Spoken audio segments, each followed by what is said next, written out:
Hello, today I want to do the presentation of video case study report. First of all, I want to introduce problem identification and analysis.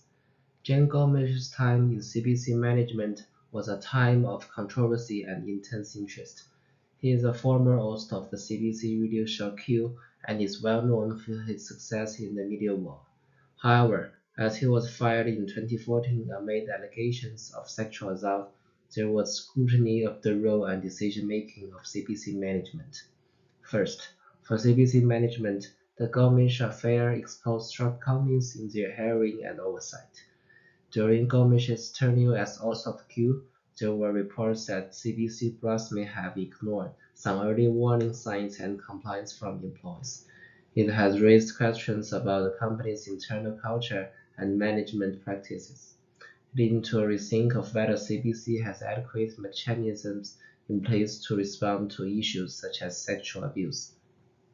Second, the Gomez affair shed light on the problems of celebrity protection and power structures in the media industry. Some of the allegations allege that Gomez's actions were no secret in the industry, but that he had been subjected to special treatment because of his popularity and status. That has raised questions about whether CBC management is too reliant on celebrities and too tolerant of their behavior. Finally, the Gomez incident caused irreversible damage to the CBC's reputation. As Canada's nation-owned media organization, CBC has long been a respected and trusted representative. However, the Gomez incident has raised questions about CBC's management and corporate culture, which could affect the trust of viewers and advertisers, negatively impacting CBC's long-term reputation. Taken together, Gomez's experience in CBC management highlights deep questions about the company's management practices, celebrity privilege, and handling of sexual assault allegations. The incident has provided an opportunity for reflection in the media industry and led to calls for improvements in corporate culture and governance. Second, I want to talk about generation and evaluation of a range of alternative solutions. The key problem in this article is that in the case of Jane Gomez, CBC management may have ignored early warning signs and employee complaints. To avoid a recurrence of similar problems, CBC management can take steps to encourage employees to be more active in expressing their voices. The first solution is introduce for real-time employee survey tools. The use of anonymous surveys encourages employees to express their opinions openly and reduce the fear of retaliation. Management can quickly get employee feedback on company policies, culture, and management decisions, analyze the collected data, develop targeted solutions, and guide the management of the company through actual employee openings. The first advantage is that anonymity protects employees' rights.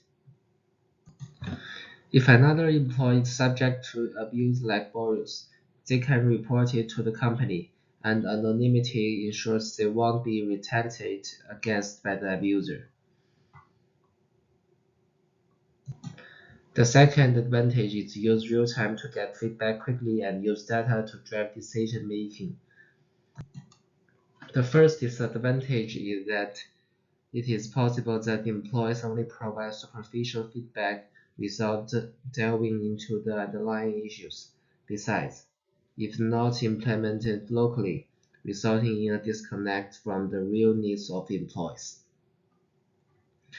The second disadvantage is that surveys that are too frequent can lead to information overload, making it difficult to sift out the really important questions. Employees may also feel fatigued by frequent surveys, affecting their level of engagement and honesty. The second solution is create an employee representation committee. The first advantage is stronger representation. Through elections, employee representatives are selected to form committees. ensuring that employees at all departments and levels have the opportunity to participate.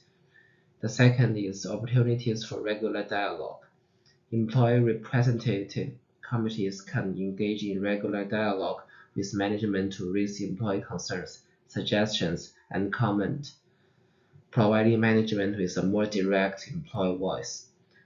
The first disadvantage is that there may still be situations similar to those described in the article where union members do not act.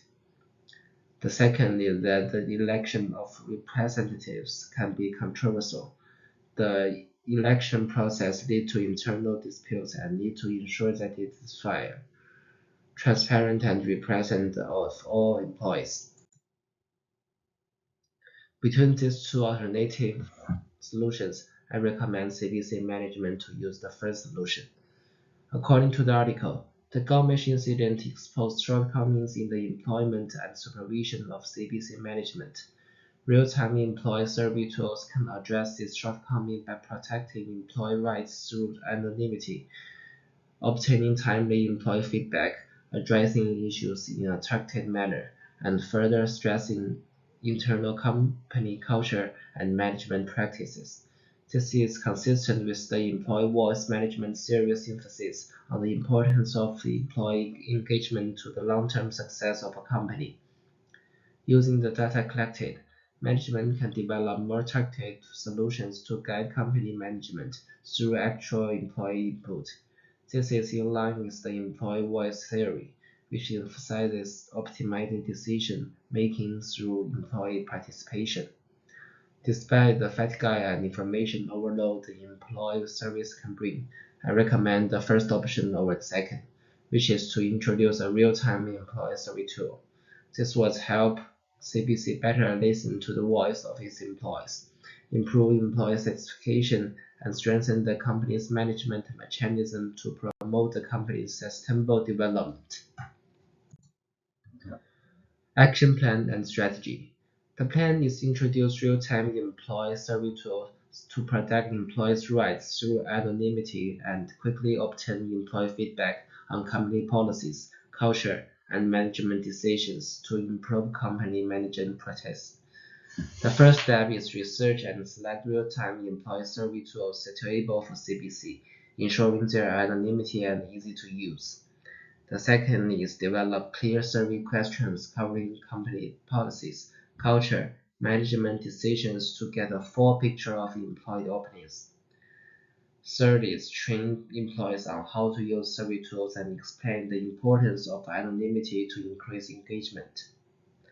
Fourth, a meeting will be held once a week to provide real-time feedback and deal with the problems of the investigation and directly punish the behavior of bullying employees like in the article.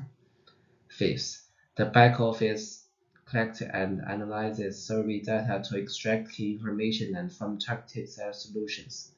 Sixth, based on the findings, an improvement plan is developed involving the adjustment of the company's policies, culture, and management decisions. The staff involved. The first is the CBC's IT team is responsible for the research and selection of survey tools and initiate a real-time investigation. The Human Resource Department is responsible for developing survey questions and training employees. The data analysis team is responsible for collecting and analyzing the survey data. The improvement plans are developed by management. Timeline and location.